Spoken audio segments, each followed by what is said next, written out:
Hey, welcome to Story Lab. Skylar, I got your beakers. Oh, thanks. Hey, could you finish this? Sure. Awesome. Trade you.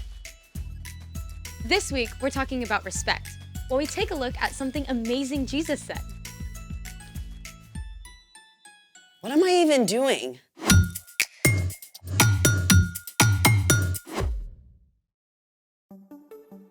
Hey, I'm Skylar. And I'm Sebastian, We're talking about respect.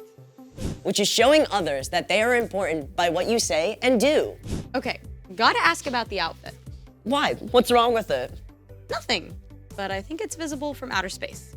I'll admit, stripes and plaid usually don't get along. I wore this in honor of Opposite Day. Opposite Day is a thing? Yeah, it's on January 25th, but I just found out about it. To celebrate, I've even made a list of things that don't usually get along. Let's hear it. Number 1, cats and dogs.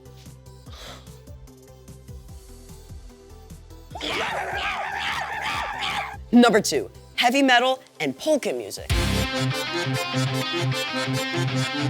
Number 3, pickles and chocolate.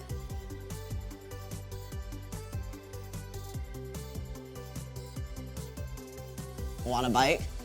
No thanks.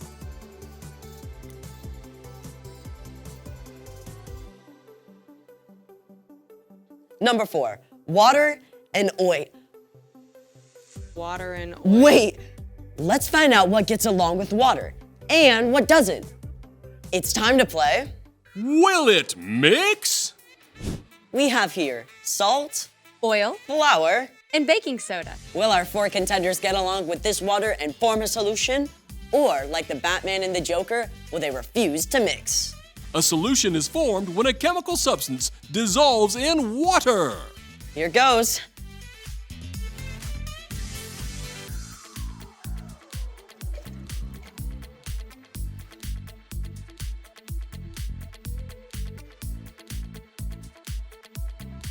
It appears that our salt and baking soda have completely dissolved in the water.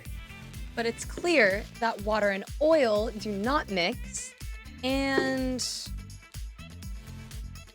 neither do flour and water. Sadly, they just don't get along. Let's try some more stuff. Honey!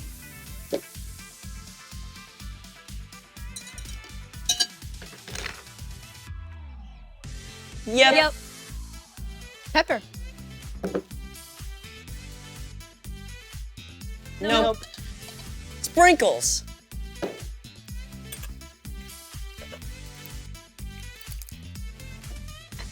Yep. Nope. Wait a sec. I think the color is dissolving off the sprinkles. But the actual sprinkles don't mix. So it's a yeah, no. Or a no, yep. Those are 2 words that don't get along. It's time for... The story before the story. Today, we're in Matthew, the very first book in the New Testament. But before Matthew, in the very beginning, out of a deep, deep love, God made an amazing world. But when people turned away from God, the world was broken. God made a plan to draw people back into relationship. So at the right time, God sent a tiny baby to be born in the small town of Bethlehem, God's very own son, Jesus. When Jesus grew up, he began to travel from town to town, teaching and healing.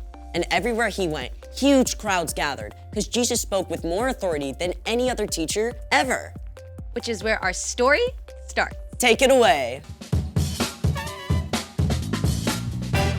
Hey everyone, I'm Erica. You know, one day, Jesus sat down on a hillside in Galilee to teach his disciples, but it wasn't long before many people joined the crowd.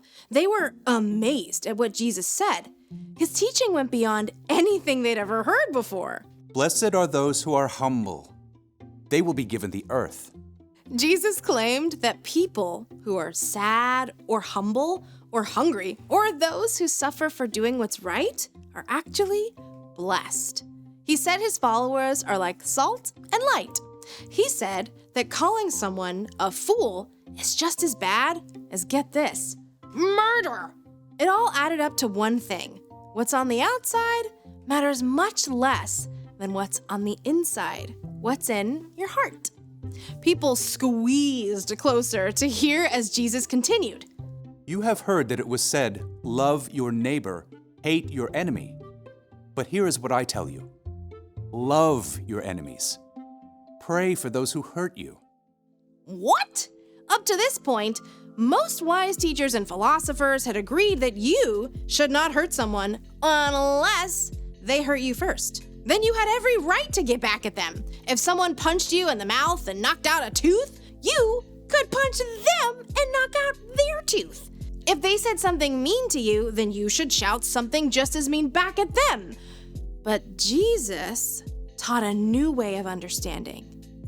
Love your enemies.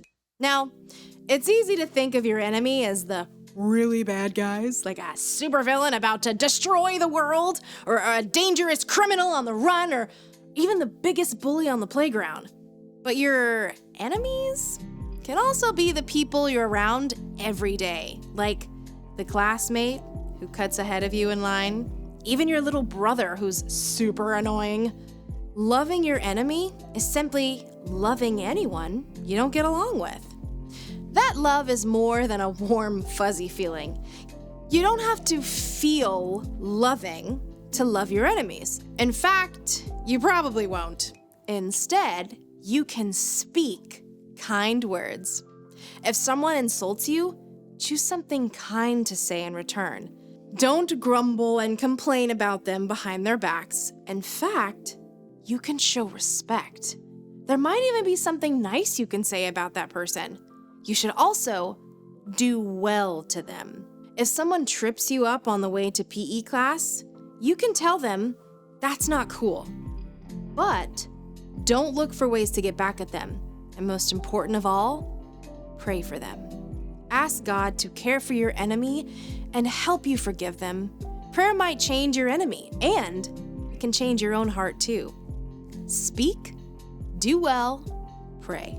When we love our enemies like that, Jesus went on to say, "Then you will be children of your Father who is in heaven."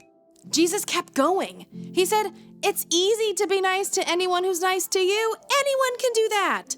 But God gives good gifts like sunshine and rain to provide for everyone, even people who do wrong things.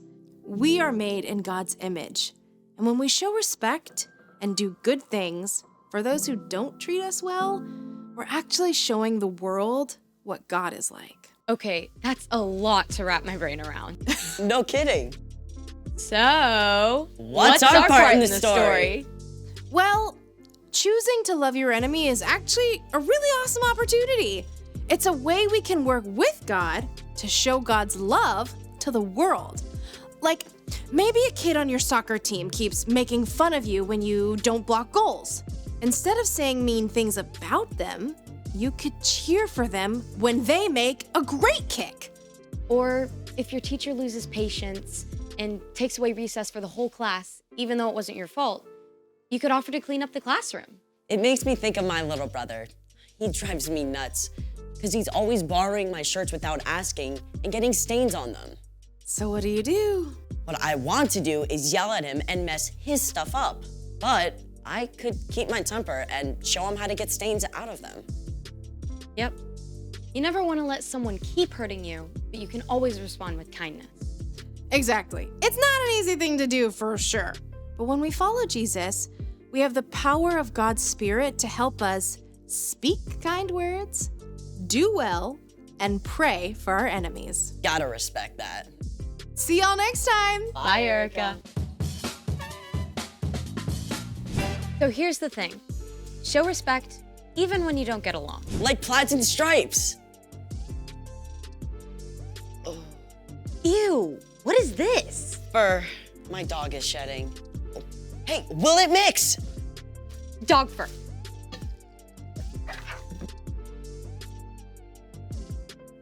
Nope. Thanks for joining us in the Story Lab. We'll see you next Next time. time. Beep.